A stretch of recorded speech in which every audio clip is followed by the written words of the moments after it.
Roni Benise, the prince of the Spanish guitar, began busking on the streets of LA and at flea markets and neighborhood theaters, garnering attention with his unique fusion of Latin rhythms like flamenco, salsa, tango, and samba with rock music to create his unique sound. And people took notice, including PBS, which produced his first television special, the Emmy-winning Nights of Fire. Many more specials, tours, and recordings followed, creating the performance artist we know today simply as Benise, who is bringing his all-new show, Benise, 25 Years of Passion, to Houston's Hobby Center this Friday night, August 15th. So it's my pleasure to welcome back to our airwaves someone who's become a friend of mine over the years, I like to think, Benise. Hello there, sir. Hi, Ernie. I think you need to do all my promos. Oh, well, the way you say Benise is perfect. I love it. Well, I try. Benise, 25 years of passion. How has it been 25 years?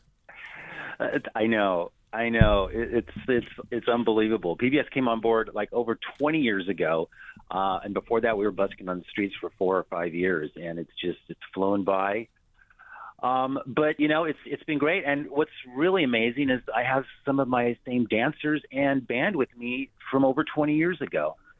I read somewhere they describe your shows as a combination of a guitar river dance mixed in with Cirque du Soleil. Yeah, There's a lot going on in one of your performances. There's a lot going on. And I remember meeting with managers around LA when I first started, and a lot of them wanted to downsize the show. And there was only one that said, let's make it bigger. That was Doc McGee, who also managed Kiss. I was like, okay, this is the guy I'm going with.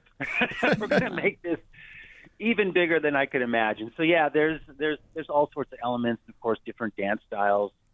And that's why it's so much fun for us and for the fans.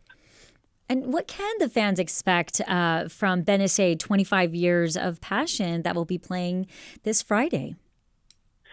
Well, we have some new songs. Of course, we're bringing out some old songs from over the last 25 years. If you like salsa, we've got some great Cuban numbers. If you like flamenco, fusion, we've got some amazing dancers from Spain and from around the world. We have a big Brazilian carnival number. And, of course, if you like Spanish guitar, we've got Spanish guitar. And we combine some classic rock with classical music. So there's Vivaldi mixed in, there's Led Zeppelin, there's AC/DC, Beethoven. Like I said, it's a little bit of something for everyone. Wow, so you really have shattered the mold, of Spanish guitar, what people think of that traditional, just seeing somebody playing on, the stoop. That's very exciting. It is. I grew up playing classic rock, so that's why I brought that influence. I discovered Spanish guitar one day. I just fell in love with it. So I kind of created a niche combining both worlds together. Mm-hmm. Yeah. It's so cool and exciting to see what you bring to the stage and what you do. But also I'm curious, a little side note here. I love Liza Minnelli. I love live performances of hers. And I just do not like studio recordings. They lose that excitement and flair of what you get in a live performance. You somehow have found a way to bring that excitement and thrill of the live performance into your recordings. What's the secret to doing that, to keeping that level of energy and excitement when recording?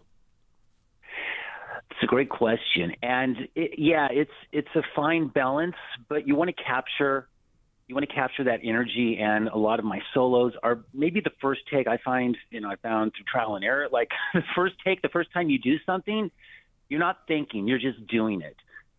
And then after that, you start thinking, and you lose that spark. Yeah. So we try to capture the first or second take. It may not be perfect, but like you said, you can kind of feel the energy coming through better. Yeah, and not just thinking it, you overthink it, I think, is often the problem. Exactly. And you start overanalyzing. And part of the beauty of what happens in a live performance is it's in the moment. Exactly. And we live to perform, because there's nothing. I love to record and create, but when you're on stage, getting the energy from the audience, and every night, obviously, it's different. And this is probably our fifth time coming back to Houston. Mm-hmm. And we just have such great fans there. It's so much fun. It's such a great energy when we come to Houston. And you've been performing for, quite a while. And that, how do you, when you are in a live performance, how do you stay fresh? And where do you find that inspiration? How is it? Oh, not that song again. Well, after 25 years, we have a lot of material. I have 17 albums, 8 PBS specials. So, wow. We always keep it fresh. Like this show, we're probably bringing back 4 different dance numbers we haven't done in a while. We've got some new material and then some fan favorites that, we love to perform every night. So it always keeps it fresh. We keep changing it up. Mm-hmm. You use the word passion in the title of this show. How do you define passion? I think, like I said, it's more of that spark inside. You find what sparks you, what makes you feel alive, what makes you want to get up every morning and go for it. And for me, that's just creating and trying to find new songs for the show. It's 25 years, but I'm still writing new music and so excited about performing it for people. Yeah. With the title having 25 years in it, it makes me feel as though you are sharing like a greatest hits tour in some way. And I'm curious, so then after a tour like this, then in some ways do you start from scratch again? Do you get to start and reinvent for the next 25 years? Do you continue on exactly in the same path? What's your mindset when this wraps? I'm actually writing new material right now for next year. So I'm excited about that. Yeah. Brand new album, new stuff for PBS. So that's what keeps it fresh for me. I love writing and creating for the stage, new dance numbers, new multimedia. It's fun to create these different songs. Yeah. When you talk about passion also, and I'm going to take a little of your personal life that maybe people, or maybe you're going to be like, Ernie, why did you mention that? You're with your family on vacation right now. Where do you keep the energy going? You're doing this on a day off, but you're on a tour. Well, we go out on the weekends. I'm very fortunate. I book all my own venues. We rent out the venues, so I set my own schedule. So I usually book all the concerts on the weekend, and I come home to Southern California during the week to be with my family. This weekend, I had a weekend off. It was great. My kids start school in about a week. So, you take it where you can get it. You mentioned that you set your own schedule. How involved are you in the creative process when it comes to the choreography, when it comes to the lighting, when it comes to the holistic approach to the show? Well, I really manage the whole aspect, Wow. Even the production to the lighting.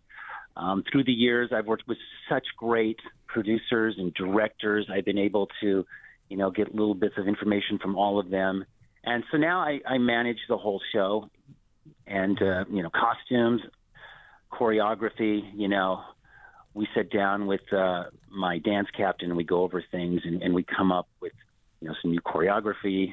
I'll research, different songs, different cultures, and then we'll get costumes depending on that and what the song calls for. So it's a lot of fun putting these together. It takes a while, but it's a lot of fun. So it's truly your vision. Yeah. Speaking of your vision, you're not watching us on YouTube right now. If you did, you will see that my hair has gotten rather long, nowhere near as long as yours. But I do need to know hair care tips. How do you keep it so luxurious? Mine's a dried out mess on my head right now. Ernie, I've got to check you out. That's great.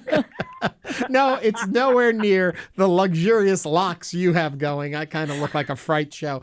But what I'm looking forward to is the opportunity to get to see you this Friday night. I'm going to come out and see you, and I'm going to say hi. It's been a little clip since we've been together in person, so yes. I look forward to it. Absolutely. I believe the show is basically sold out, but yes, there's still some single tickets available. Whoa. Are you saying that because you're like, well, Ernie, I don't know if I can get you in? No, Ernie, you have to be on stage with us. We will find a place for you if it's on the side of the stage. Absolutely. Oh, thank you, Roni, so much for giving us the call. Benise is going to be here in Houston, Friday night. If you're interested, please check out at the Hobby Center and see if there's anything left that maybe you can grab a ticket or two. Thank you. Thank you so much for chatting with us today.